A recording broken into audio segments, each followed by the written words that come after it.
we'll guide you through how to fix Google Drive not syncing issues. If you find this helpful, consider subscribing and liking the video. First, open your Google Drive settings by clicking on the Drive icon in your system tray.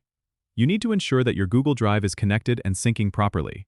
Look for any alert icons next to your files, as these indicate specific issues with individual files. If you see any, hover over them to get more information on why they aren't syncing. Sometimes, it's just a matter of an unsupported file type or name.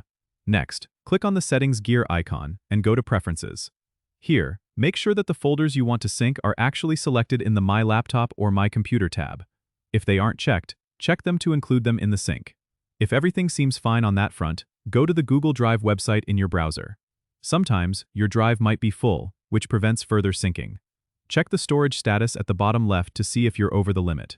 If you are, consider deleting unnecessary files or upgrading your storage plan. Back on your desktop, ensure your internet connection is stable, as a weak connection can interrupt syncing. If all else fails, try restarting the backup and sync application. You can do this by right-clicking the Google Drive icon in the system tray and selecting Quit. Then, open it again from your Start menu.